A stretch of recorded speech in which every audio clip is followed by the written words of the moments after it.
ओम गुरु सत्ताय नमः। परम पूज्य गुरुदेव युग ऋषि वेद मूर्ति तपोनिष्ठ पंडित श्री राम शर्मा आचार्य वाङ्मय रामायण की प्रगतिशील प्रेरणाएं। आइए पढ़ते हैं, सुनते हैं और समझने का प्रयास करते हैं। गायत्री मंत्र हमारे साथ साथ। ओम भूर्भुवः स्वाहा तत्सवितुर्वरेण्यं भर्गो देवस्य धीमहि धियो यो नः प्रचोदयात्। त्वदीयं वस्तु गोविन्द तुभ्यमेव समर्पये, तुभ्यमेव समर्पये। सुसंस्कारिता का वातावरण। परिवार को व्यक्ति निर्माण का सांचा कहा जाता है। श्रेष्ठ व्यक्तित्वों को छाप डालने वाली टकसाल भी इसे कह सकते हैं।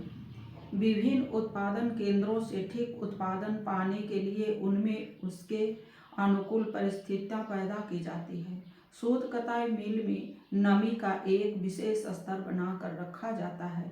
फिल्में बनाने वाले फैक्ट्री में सफाई और तापक्रम का विशेष ध्यान रखना पड़ता है। व्यक्तियों के उत्पादन केंद्र में जो वातावरण अभिष्ट है वह है सुसंस्कारिता का वातावरण। इस वातावरण के बिना केवल बौद्धिक शिक्षण के आधार पर व्यक्तित्व की ढलाई संभव नहीं। इस वातावरण की महत्ता तो कितनी भी गाई जा सकती है, किंतु प्रश्न है कि उसे पैदा कैसे किया जाए। प्रत्येक परिवार में ऐसा वातावरण बनाने के लिए कुछ सुगम कार्यक्रम रहे तो सुसंस्कारिता का वातावरण सहज ही बनता चला जाता है।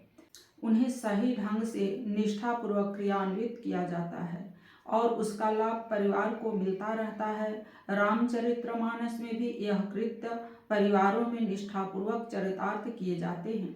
एक कार्यक्रम है परिवारों में संस्कार आयोजन होते रहना। भारतीय संस्कृति में ऋषियों ने व्यक्तियों को ढालने के लिए जीवन के हर महत्वपूर्ण मोड़ पर संस्कारों की व्यवस्था की है।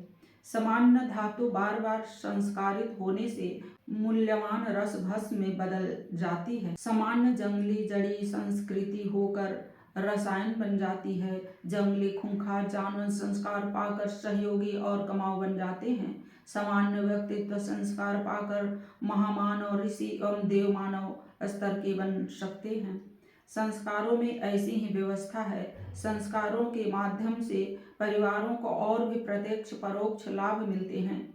घर में जल्दी जल्दी धार्मिक वातावरण बनने का सुयोग बनता है। जिस बालक या वयस्क का संस्कार उत्सव मनाया जा रहा है उसे गौरवान्वित होने का अवसर मिलता है। स्वजन संबंधियों को ऐसे आयोजनों में सम्मिलित करके घनिष्ठता बढ़ाने की बात बनती है। सामाजिकता का विस्तार होता है। यूं अच्छी शिक्षाएं कभी भी दी जा सकती है, पर उत्साह उमंग भरे धर्मानुष्ठानों के भाव भरे वातावरण में स्वदेश्य कर्मकांडों के साथ दी गई शिक्षा विशेष प्रभाव छोड़ती है। अग्नि की साक्षी में विशेष धर्मोत्सव के साथ किया गया विवाह संस्कार पति पत्नी के मन पर एक अमिट मनोवैज्ञानिक छाप छोड़ता है। यूं विवाह ऐसे भी बातचीत मात्र कर लेने से संपन्न हो सकता है, पर उसके पीछे मनोवैज्ञानिक छाप न होने के कारण स्थायित्व का वैसा भरोसा नहीं रहता जैसा धर्मोत्सव के रूप में किए गए सर्वविदित विवाह संस्कार के होने पर होता है। गरम भट्टी में तपाया हुआ लोहा गर्म हो जाता है, उसे आसानी से तोड़ा मरोड़ा और ढाला जा सकता है। संस्कारों के धर्मोत्सवों में उस व्यक्ति की तथा उपस्थित लोगों की मनोभूमि ऐसी हो जाती है कि पुरोहित द्वारा दी गई अभीष्ट प्रेरणाएं अंतरंग की गहराई तक प्रवेश कर जाती है और चिरकाल तक अपना सत प्रभाव बनाए रहती है। उससे न केवल संस्कार वाला व्यक्ति वरन सारा परिवार एवं उपस्थित मित्रों पड़ोसियों के परिवार भी लाभान्वित होते हैं।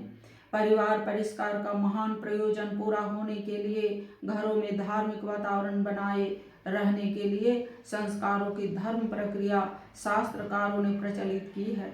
जहाँ उसे श्रद्धापूर्वक क्रियान्वित किया जाता है वहाँ बाल तरुण वृद्ध नर नारी सभी को सुसंस्कारी बनाने का अवसर मिलता है। आश्रम के कर्तव्यों का पालन करते हुए राजा दशरथ बालकों के लिए समय समय पर संस्कारों की व्यवस्था करते हैं। गर्भधारण के पूर्व से ही यज्ञ संस्कारों का तारतम्य बनाया जाता है। जन्म के बाद क्रमशः अन्य संस्कार भी कराए जाते हैं। नामकरण करयो शर जानी, भूप बोली पठये मुनि ज्ञानी। सियावर रामचंद्र भज जय शरणम, जय जय सिया राम शंकर हरि ओम। राम राम जय जय राम सिया राम, राम राम जय जय राम सिया राम। राजा ने जब देखा कि नामकरण संस्कार का समय आ गया, तब ज्ञानवान मुनि श्री वशिष्ठ जी को बुलाया। संस्कार ज्ञान संपन्न व्यक्तियों से ही कराने चाहिए। बालक के सर्वतोमुखी विकास के लिए उसके अंतःकरण पर उपयुक्त प्रभाव डालने तथा उसके पालकों हितैषियों का ध्यान बाल विकास के महत्वपूर्ण तथ्यों की ओर खींचने के लिए यह संस्कार कराया जाता है। राम कथा में यह आदर्श बराबर निभाया जाता है।